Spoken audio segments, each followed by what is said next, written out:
एक मनुष्य और एक राक्षसी का विवाह। मित्रों, ऐसी कल्पना करना भी कठिन है, परंतु हमारे इतिहास में ऐसी बहुत सी घटनाएं हुई हैं जिनकी हमें कल्पना करना भी कठिन है। इसी वजह से प्राचीन समय की कहानियों को जानना और भी रोचक हो जाता है। ऐसी ही कहानियों में से एक है महाबलशाली भीम और राक्षसी हिडिंबा के विवाह की कहानी। भीम एक मनुष्य प्रजाति के और हिडिंबा एक राक्षसी प्रजाति की। भीम ने आखिर क्यों किया एक राक्षसी से विवाह? इसके पीछे कोई मजबूरी थी या फिर भीम को राक्षसी से प्रेम हुआ था? आइए जानते हैं आज के इस एपिसोड में कि दो अलग प्रजातियों के विवाह का क्या कारण रहा। मित्रों, जैसा कि आप जानते हैं कि भीम सभी भाइयों में सबसे अधिक बलशाली थे और अपने बल के कारण उन्हें एक बार अहम भी हो चुका था और उनके इस अहंकार को हनुमान जी के द्वारा दूर किया गया था। भीम को कुंती मां ने वायुदेव का आह्वान करके प्राप्त किया था। कुंती को विवाह से पूर्व दुर्वासा ऋषि से मंत्र प्राप्त हुआ था कि वो किसी भी देवता का आह्वान करके उनके जैसा ही पुत्र प्राप्त कर सकती है। यह मंत्र भविष्य के लिए कुंती और पांडवों के लिए बहुत ही लाभकारी सिद्ध हुआ। इस प्रकार कुंती ने भिन्न भिन्न देवताओं का आह्वान करके 5 पुत्रों को प्राप्त किया था। भीम पवन देव से उत्पन्न हुए थे। कुंती के इस पुत्र में 10,000 हाथियों जितना बल था। हमने हर एक कथा में यही देखा है कि हर एक घटना के पीछे कोई ना कोई कारण अवश्य होता है। तो आइए अब जानते हैं कि भीम और हिडिंबा के विवाह का क्या कारण था। कौरवों के द्वारा लाक्षागृह बनवाने की बात तो हम सभी ने सुनी है।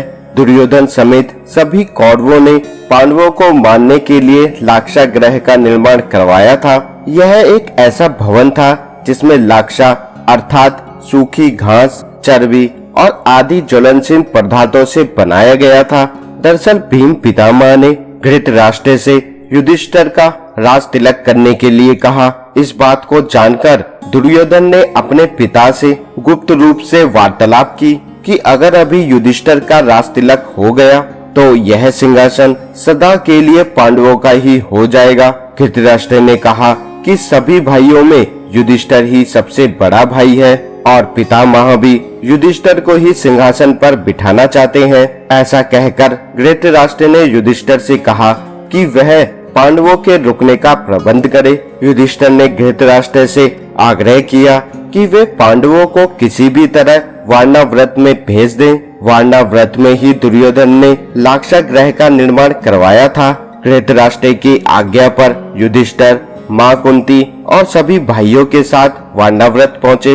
विदुर को दुर्योधन के इस षड्यंत्र का पता चल चुका था और तब उन्होंने पांडवों को इस विषय में सूचना दी और साथ ही ये सुझाव भी दिया कि पांडव उस भवन में से वन तक के लिए एक सुरंग का निर्माण कर ले, जिससे कि जब भवन में आग लगे तो वहां से उस सुरंग के रास्ते से निकला जा सके। सुरंग निर्माण करने के लिए विदुर ने कारीगरों को भी भेजा। लाक्षागृह में दुर्योधन का मित्र एवं मंत्री पुरोचन आग लगाने वाला था। जिस दिन आग लगाने की योजना को बनाया गया उस दिन पांडवों ने ब्राह्मणों और निर्धनों को भोजन पर आमंत्रित किया था। रात्रि में पुरोचन के सोने के पश्चात भीम ने उसके कमरे में आग लगा दी, जिससे पुरोचन और उसका परिवार भस्म हो गया और पांडव सुरंग के रास्ते से वन की ओर चले गए। हस्तिनापुर में ये समाचार फैल गया कि पांडव समेत कुंती की मृत्यु हो चुकी है। सुरंग से निकलकर पांडव और कुंती हिंडिनी नदी के किनारे पहुँचे, जहाँ पर विदुर के द्वारा भेजी गई एक नौका में सवार होकर वे नदी के दूसरी पार पहुँच गए। चलते चलते जब वे सब थक गए तो महारानी कुंती और पांडव भाई विश्राम के लिए रुके। रात में सभी वन में ही सो गए, परंतु उनकी रक्षा करने के लिए रात भर भीम नहीं सोए और वो वहाँ पर उन सभी के लिए पहरा देने लगे। जिस वन में वे रुके थे वह एक मायावी वन था। यहाँ पर राक्षस हिडम का शासन था। हिडम को गंध से पता चल गया था कि वन में कोई मानव आया है। राक्षस प्रजाति का होने के कारण हिडम इन सभी को अपना भोजन बनाना चाहता था। इसीलिए उसने अपनी बहन हिडिंबा को सभी ब्राह्मणों को अपने आवास तक लाने को कहा। अपने भाई की आज्ञा का पालन करती हुई हिडिंबा पांडवों के पास पहुंची। भीम के अतिरिक्त सभी पांडव और कुंती विश्राम की अवस्था में थे। भीम को देख राक्षसी हिडिंबा उन पर मोहित हो गई और उसने एक आकर्षक रूप धारण कर लिया। तब इसके बाद उसने भीम के समक्ष विवाह का प्रस्ताव रखा। प्रस्ताव रखने के बाद उसने भीम को अपना वास्तविक रूप भी दिखाया और बताया कि उनका भाई उनको अपना भोजन बनाना चाहता है। जब हिडिंबा सबको लेकर अपने भाई के पास पहुंची तो उसका भाई अत्यंत प्रसन्न हुआ, परंतु जब उसको ये पता लगा कि हिडिंबा भीम से विवाह करना चाहती है और वो उससे कुंती और उसके पुत्रों को ना खाने की विनती कर रही है, उस समय हिडिंब को बहुत ही अधिक क्रोध आया, जिसके परिणाम स्वरूप भीम और हिडिंब का युद्ध हुआ। इस युद्ध में भीम की विजय हुई और हिडिंब मृत्यु को प्राप्त हुआ। वन में राक्षस गण ने पांडवों को बताया कि जो राक्षसों के राजा का वध करता है उसे राक्षस राजा की पुत्री या फिर बहन से विवाह करना होता है, परंतु एक राक्षसी के साथ विवाह करने के लिए भीम ने मना कर दिया और माता कुंती और भाई भी इस बात पर सहमत नहीं थे कि उनका विवाह एक राक्षसी के साथ किया जाए। तब हिडिंबा ने विश्वास दिलाया कि उसके या उसके किसी भी गुण के कारण उन सभी को कभी भी किसी प्रकार की कोई समस्या नहीं होगी और जब हिडिंबा को भीम से पुत्र प्राप्त हो जाएगा उसके पश्चात आप सभी इस स्थान से जा सकते हैं।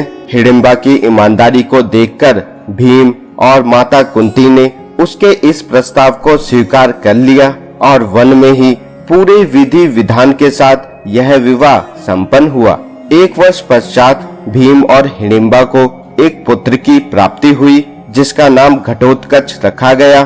जैसा कि हिडिंबा ने वचन दिया था कि पुत्र के पश्चात सभी पांडव वन से जा सकते हैं, इसलिए इसके पश्चात वे सभी वहां से प्रस्थान कर गए। वे सभी हिडिंबा और पुत्र घटोत्कच को छोड़कर वन से चले गए। महाभारत युद्ध के समय घटोत्कच पिता की सहायता के लिए रणभूमि में आया और उसने एक एक करके कौरवों का वध करना आरंभ कर दिया। जब कर्ण ने ये देखा तो उन्होंने इंद्र द्वारा दिए गए वैजयंती शस्त्र का प्रयोग किया और घटोत्कच का वध कर दिया और इस प्रकार घटोत्कच वीर गति को प्राप्त हुआ। घटोत्कच को युद्ध भूमि में बुलाने की योजना भगवान श्री कृष्ण जी ने बनाई थी, क्योंकि कर्ण वैजयंती शस्त्र का प्रयोग केवल एक बार ही कर सकते थे। भगवान श्री कृष्ण को ये ज्ञात हो चुका था कि कर्ण इस शस्त्र का प्रयोग अर्जुन का वध करने के लिए करेगा, इसलिए घटोत्कच को वहां बुलाया गया और उसने वहां पर एक ऐसा दृश्य उत्पन्न किया कि कौरवों को हारने का भय हो गया। तब कर्ण को उस शस्त्र का प्रयोग घटोत्कच पर करना पड़ा, जिसकी वजह से शायद अर्जुन के प्राण बच गए। तो मित्रों, भीम और हिडिंबा के विवाह के अतिरिक्त आपको इस एपिसोड में और भी जानकारी प्राप्त हो चुकी है। तो मित्रों, आपको आज का हमारा ये एपिसोड कैसा लगा हमें कमेंट कर जरूर बताएं। साथ ही ऐसी ही आध्यात्मिक जानकारी के लिए आप हमारे चैनल को अभी सब्सक्राइब करें ताकि हमारी सारी वीडियो आपके पास पहुंच सके सबसे पहले। अब हमें दीजिए इजाजत। आपका बहुत बहुत शुक्रिया।